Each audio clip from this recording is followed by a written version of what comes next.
Hello and welcome to our YouTube channel GSB red in future. सभी का स्वागत है।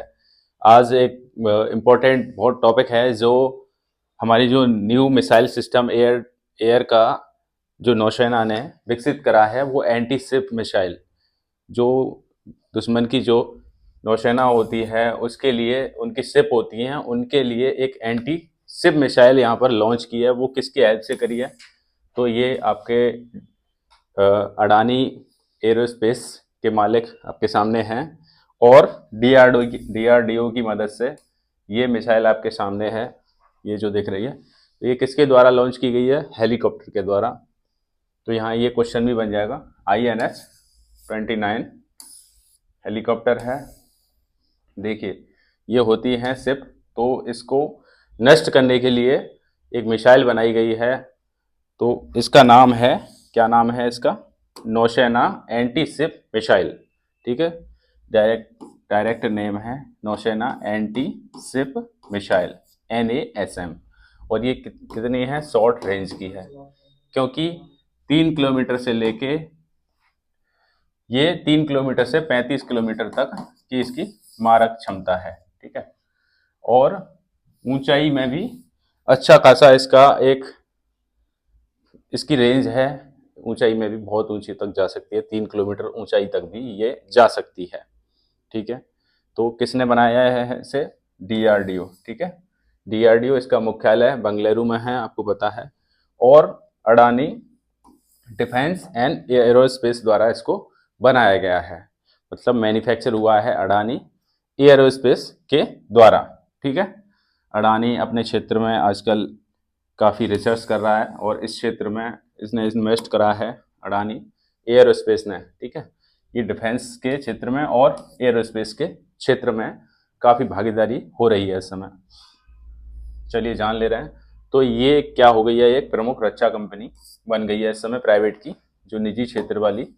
ठीक है, निजी क्षेत्र की इसमें काफ़ी भागीदारी होती जा रही है और आपने देखा होगा जगह जगह डिफेंस कॉरिडोर वगैरह इसी वजह से बनाए गए हैं। और अडानी एंड एयरस्पेस के जरिए भारत को आत्मनिर्भर बनाने और रक्षा क्षेत्र में वैश्विक स्तर पर प्रतिस्पर्धा करने में मदद की जा रही है। इससे क्या होगा? जो हम विदेश से हथियार खरीदते थे वो भारत में ही हमें मिलने लग जाएंगे और हमें इतना टैक्स या इतना पैसा भी देना नहीं पड़ेगा। और दूसरा, यहाँ से हम वैश्विक स्तर पर, मतलब ग्लोबल स्तर पर हम व्यापार भी कर सकते हैं।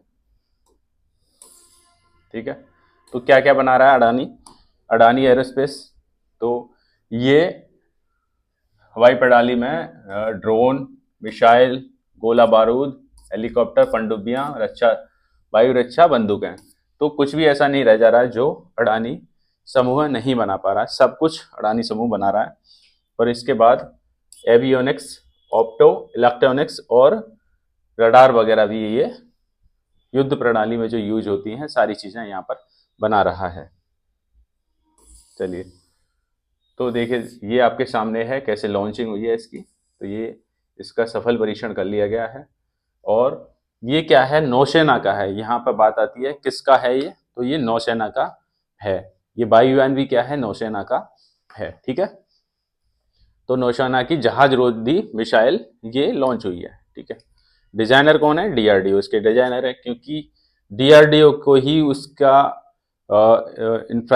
इसका बेस बनाने का अधिकार है और उसका कितना क्या रहेगा पूरा डायमेंशन वगैरह वो इसको ही अधिकार है। उसके बाद से इसको तैयार करने का उसी के हिसाब से टेंडर उसका वो अडानी को दे रखा है। ठीक है, 380 किलोग्राम का इसका वेट है। और यहाँ चौड़ाई की बात आती है, लंबाई की बात आती है तो 3.6 मीटर की लंबाई है।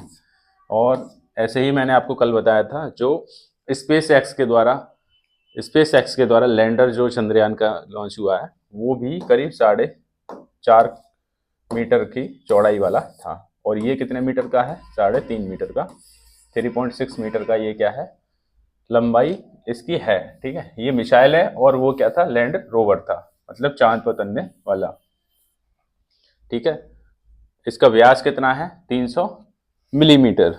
ओके, और बॉर हेड क्या है इसका? Multi EFP। ठीक है, कई तरह से ये बार कर सकता है। ठीक है, वार हेड का वजन क्या है, 100 किलोग्राम है। विस्फोटक तंत्र क्या है, रेडियो निकटता फ्यूज। ठीक है, इसमें रेडियो एक्टिव इसमें तंत्र दे रखे हैं विस्फोटक के। इंजन कौन सा है, ठोस प्ररोधक रॉकेट वाला, मतलब ठोस जो ईंधन होता है उस पर बेस्ड इसका इंजन है। ठीक है, फेंकने योग्य क्या है, ठोस ईंधन।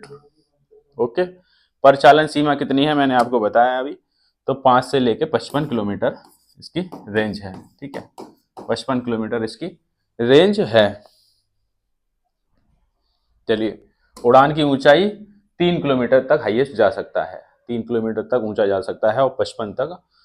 देखो ऐसे कैसे करेंगे, 55 इसका देखो ये होता है एलिवेशन वाला, तो ये जा सकता है 3 किलोमीटर तक ऊंचा, मतलब हाइट कितनी हो सकती है, 3 किलोमीटर, और ये रेंज कितनी हो सकती है, 55 किलोमीटर तक मैक्सिमम हो सकती है।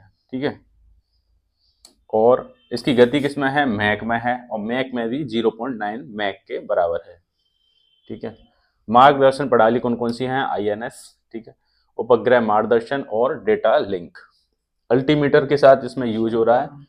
टर्मिनल कौन सा है, इमेजिंग इंफ्रारेड। प्रक्षेपण मंच कौन सा है, बेसलैंड, सी किंग और MH-60R।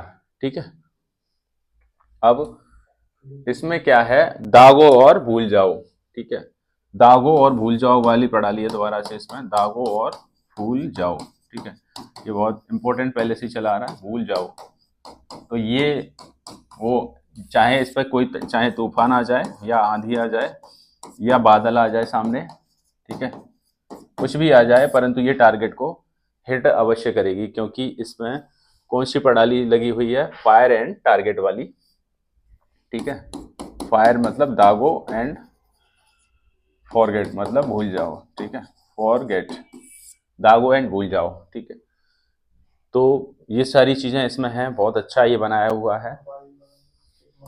इसमें इंपॉर्टेंट क्वेश्चन काफी बन सकते हैं। सबसे पहला इंपॉर्टेंट क्वेश्चन बन सकता है कि इसका नाम क्या है, NASM। NASM इसका नाम है, NASM SR मतलब शॉर्ट रेंज।